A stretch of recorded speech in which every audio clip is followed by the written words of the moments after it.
వరదల చిక్కుకున్నోళ్ళ కన్నీళ్లు వరదలై పారుతున్నాయి. ఒక్కొక్కలది ఒక్కో గాథ. ఎటు దిక్కు చూసినా కిలోమీటర్ల కొద్దీ వరద నీళ్ళే కనిపిస్తున్నాయి. మునిగిపోయిన ఇండ్లల్లా బురద మడ్డియే దర్శనమిస్తున్నాయి. తినేటానికి తిండి లేదు, తాగేటానికి నీళ్లు లేవు. వాన నీళ్ళే పట్టుకొని గొంతు దడుక్కునే పరిస్థితి. జనం ఇంత తిప్పల పడుతుంటే సర్కారు మాత్రం మన్ను తిన్న మంజరగున్న తీరుగా పన్నట్టు చేస్తున్నదట. సీఎం రేవంత్ రెడ్డికి కాలు బయట పెట్టేటానికి ధైర్యం వస్తలేదట. వరదలు వచ్చిన ఏరియాను చూసేటానికి వాతావరణం మంచిగా లేదని హెలికాప్టర్ ఎక్కనన్నాడట.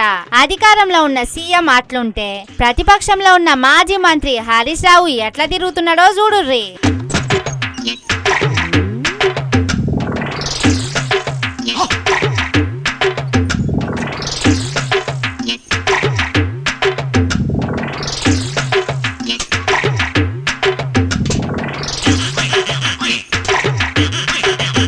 గొడుగులు పట్టుకొని గోడ గోడ ఏడుస్తున్న తండాల గూడాల జనాల దగ్గరికి చేరిండు. వానల దాటికి వరదల్లా మొత్తమే మునిగిన దూపు సింగ్ తండా రాజపేట ఊర్లకు చేరుకున్నాడు. అక్కడ జనాన్ని పలకరించి ఏం కాదు, ధైర్యంగా ఉండుండ్రి, మేము అండగా ఉంటామని చెప్పిండ్రు. తర్వాత హరీష్ రావు మాట్లాడుకుంటా నిన్న ఒక మంత్రి గారు మాట్లాడుతూ అంటాడు, హెలికాప్టర్ అంత అవసరమైతే తప్ప వాడద్దట, మీరు మాత్రం పెళ్లిలకు వాడుండ్రి, బీహార్ లో రాజకీయాల కోసం వాడండి, మీ సొంత కార్యక్రమాలకు వాడుకోండి.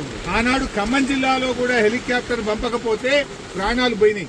ఇవాళ మెదక్ జిల్లాలో కూడా సకాలంలో హెలికాప్టర్ రాక ప్రజల ప్రాణాలు పోయినాయి. అంటే ప్రజల ప్రాణాలు పోవుడంటే అంత అవసరమైన ముచ్చట కాదు కావచ్చు సారు. మంత్రుల పెళ్లిలు పేరంటాలే చాలా అర్జెంటు కావచ్చు. నిన్న ముఖ్యమంత్రి గారు ఇంత వరదలు వస్తుంటే వీడియో కాన్ఫరెన్స్ పెట్టి అత్యవసరంగా రివ్యూ చేయాల్సిన ముఖ్యమంత్రి ఆయన మూసీ సుందరీకరణ రివ్యూ చేస్తున్నాడు. ఇవాళ పొద్దున్న లేచి ఆటల పోటీల గురించి రివ్యూ చేస్తుంది.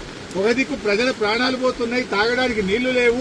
హవేలీ గన్పూర్లో నిన్నటి నుంచి కరెంటు లేక 7-8 గ్రామాల ప్రజలు మంచినీళ్లు లేక వర్షపు నీళ్లను ప్లేట్లలో గ్లాసులలో పట్టుకొని తాగుతున్న పరిస్థితి ఉన్నది. ఇవాళ రేపు అంటు రోగాలు ప్రబలేటువంటి అవకాశం ఉంది. వచ్చే 24 గంటలు ఇంకా పెద్ద ఎత్తున వర్షాలున్నాయని వాతావరణ శాఖ చెప్తా ఉంది.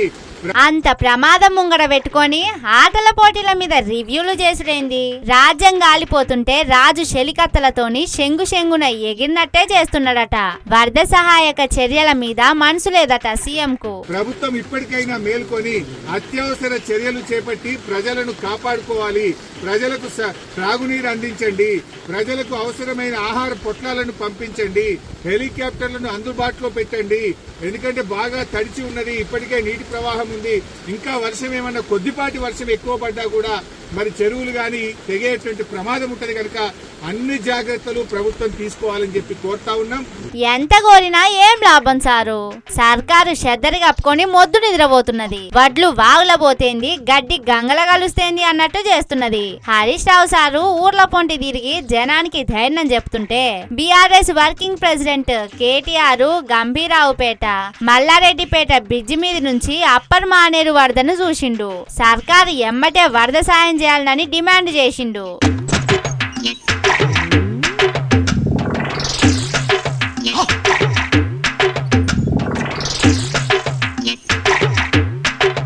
రాష్ట్ర ప్రభుత్వానికి మరి ఇంత జరుగుతుంటే, ప్రజలు ఇంత అవస్థల్లో ఉంటే, రాష్ట్ర ప్రభుత్వం ముఖ్యంగా గౌరవ ముఖ్యమంత్రి గారు మాత్రం నిన్ననేమో మూసీ నది సుందరీకరణ మీద వారు రివ్యూ చేసినట్టుగా చూసినాం. ఇవాళనేమో రాష్ట్రానికి ఒలింపిక్స్ ఎట్లా తేవాలని చెప్పి రివ్యూ చేస్తున్నట్టుగా ఇప్పుడే నేను టీవీలో చూసిన. పరిస్థితి ఎట్లా ఉంది అంటే, రోమ్ నగరం తగలబడుతుంటే ఆ చక్రవర్తి ఎవరో ఒక ఆయన నీరో చక్రవర్తి అని ఫిడేలు వాయించుకుంటూ కూర్చున్నాడట.